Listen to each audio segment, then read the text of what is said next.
So you asked about mind control. So when the mind is controlled and the senses are controlled, and in the Bhagavad-Gita, Krishna explains that the five senses, you know, you got smell, you got hearing, you got sight, you got taste, you got touch.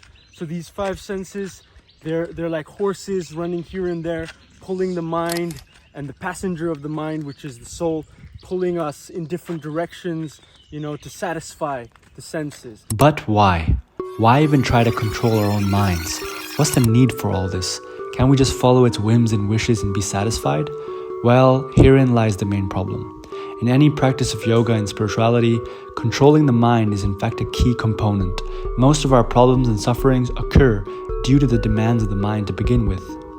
The mind has two main functions, to accept and reject, and you can see that in any field of life, whether it's in relationships or it's related to health and fitness. We must learn to accept that which is conducive, whilst rejecting that which is harmful or creating obstacles on our path to progress.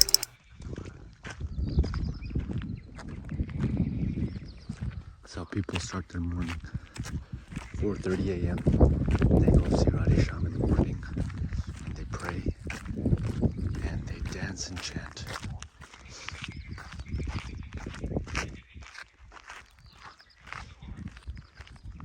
Spiritual world. Into the temple room.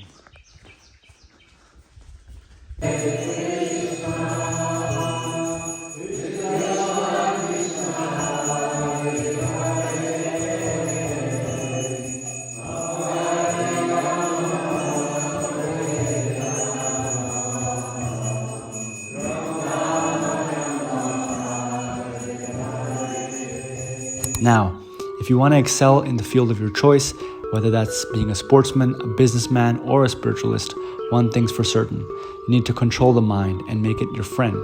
If you want to achieve anything in life, sacrifice and hard work are both required. You can't lose weight whilst eating pizza and ice cream every day. You have to train hard, eat right, and say no to certain things. Same goes for progress in our spiritual practice. Now, practically, how can we do that? Here are a few tips that we've tried over our years of practice that really make a big difference. Jai Prabhupada. Got these beautiful samadhis everywhere, like Vrindavan Dham. Jai Jai.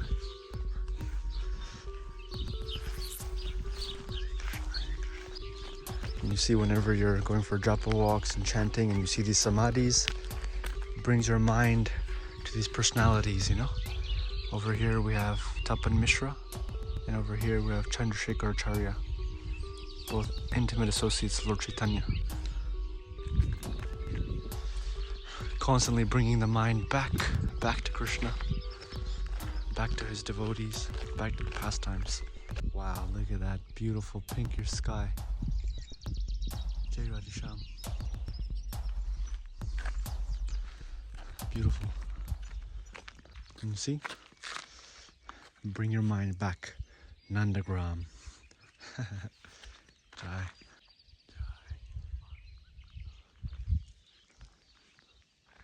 There you got Govardhan Hill.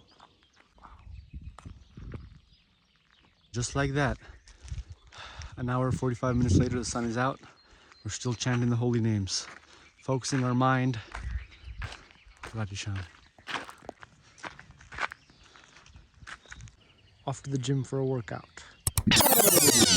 So if the mind is controlled, the mind is like the charioteer, then the senses are automatically controlled. Horses aren't pulling you in all direction, and you can focus on what you need to focus on. So how do you have mind control? Well, the first thing that Shastra explains, Rupa Goswami says in Nectar of Instruction, Vacho Vegam, Manasukroda Vegam. Here's the entire verse for you guys if you want to get into the Sanskrit. And the point is, first thing we control is the tongue. There's two things that the tongue does. It speaks and it eats. So if we control our eating, which we already do while we work out, right? We eat less, we eat more healthy things, we leave out the sugars and the breads and the pizza. Processed. Yeah, the processed junk, chips, all that. And the second thing is talking. Now, in Shastra it explains, the more you talk about Krishna, the more purified your consciousness becomes. That's the goal, isn't it? We want to get more purified. So yeah, If we do those two things, you're already a step closer to mind control. That's right. Oh, and another thing, talk about Krishna, but also chant Krishna's holy names. That's what this video is about. We chant Krishna's name so we can control our mind. He's not pulling us in every direction. We focused on our goal. Eke haku nandana. That's right.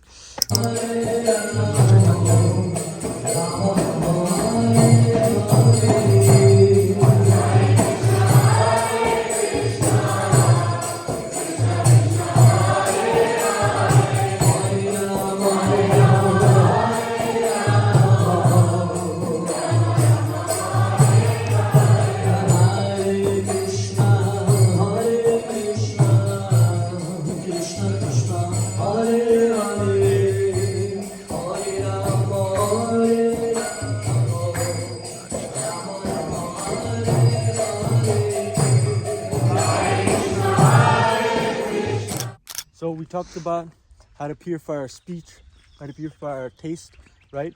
Taste you can purify by eating Krishna Prasad, by eating food offered to God, and that way there's no sin in the food. And how do you purify sight? Instead of looking at beautiful people or beautiful scenery, you look at the beautiful form of the Lord, beautiful deities and paintings, and that way you purify your eyes. How do you purify your ears? Well, we like to listen to great music, right? Great beats. We like great singing, so we listen to kirtan.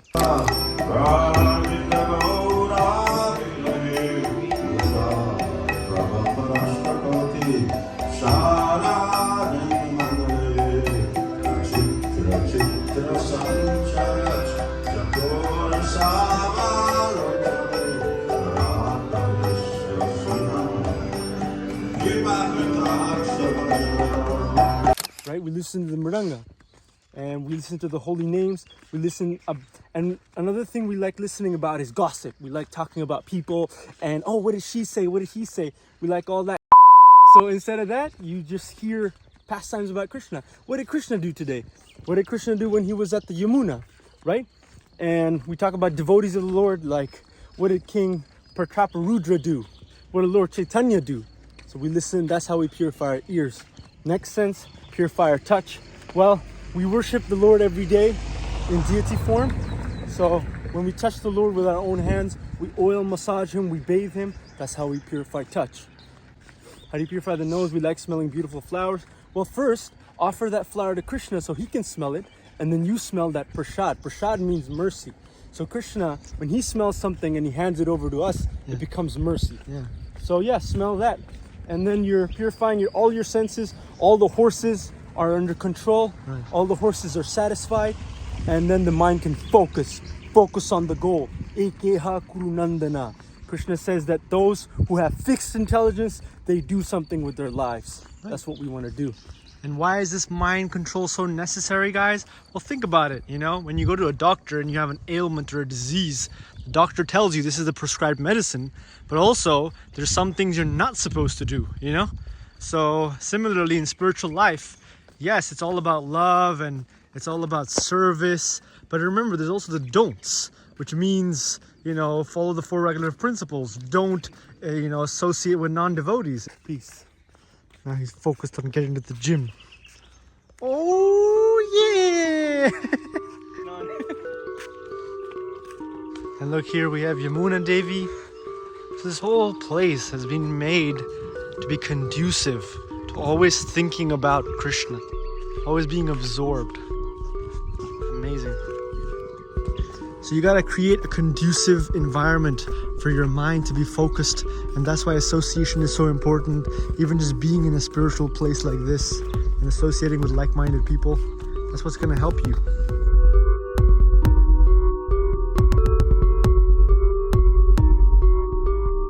And speaking of discipline and mind control, we're on our way to the gym, a mini gym that's made by a local devotee here at the farm. Look at that. Literally a gym in the mill. There's the mill, and we got the equipment.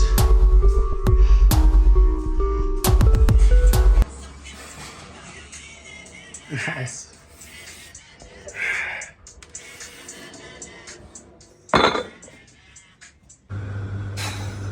mind control. One thing that really helps me personally that I can share with you guys, you have to learn to differentiate between you and the mind. It's two, different entities. And usually when your mind is speaking, it's not you. My brother's getting his lateral raises in. And it's funny because today we didn't feel like it, right? Our mind was like, no, no, no, no. But we still came, we showed up. And now we feel amazing because we actually did the work. So yeah, learning to differentiate between you, the spirit, soul, and the mind, it's a practical tool that can help you. And you got to learn to see, like the mind is like a child, right? Or Shastra compares it to like a monkey jumping around from one tree to the other. You got to learn to tame the mind, control the mind. It's like a child when it throws a tantrum, if you're at an airport and you see sometimes families are there and the child is like on the ground, throwing a whole tantrum. And you see the parents, they're strict with the child. They're like, stop this right now. And you can sometimes see the mom, whisper something in the child's ear, and the child all of a sudden becomes like kind of, afraid and alert because he knows he's in trouble. So the mind is like a child, and you got to learn to, speak to it, communicate. You got to learn to make your mind your friend by engaging it properly. And the more you engage it in spiritual activities, the more you will slowly get a taste for those activities, and you will start losing the taste for things that you thought were good for you or things that you used to like. So that's the key. In Bhagavad-Gita, there's a verse, param drishtva nivartate, right? Getting the higher taste. So we got to train the mind, we got to engage the mind, and slowly it's going to start getting that higher taste. And you're not going to hanker after, the things that you're not supposed to do, the materialistic tendencies. Salute.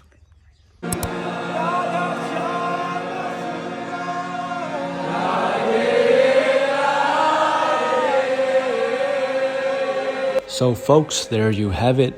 Our top 5 tips to control your mind. Number 1, the senses always need to be engaged. Engage each of them in services related to the Lord. Always keep it positively engaged. Number 2, create an atmosphere that's conducive for your mind to remain focused. Think about it. If a drunkard is at a bar, what will he do? He will drink, no matter how hard he's trying to be sober and change. So create a positive, conducive atmosphere. Number 3, have like-minded sangha with people that are serious about spiritual life. Chant and hear about the Lord with them. Fourthly, everything stems from discipline. Eat regulated, be healthy, differentiate between you and the mind. Don't react on its petty demands or whims. And lastly, don't be so hard on yourself. The mind's nature is to be active. Keep bringing it back to the right direction.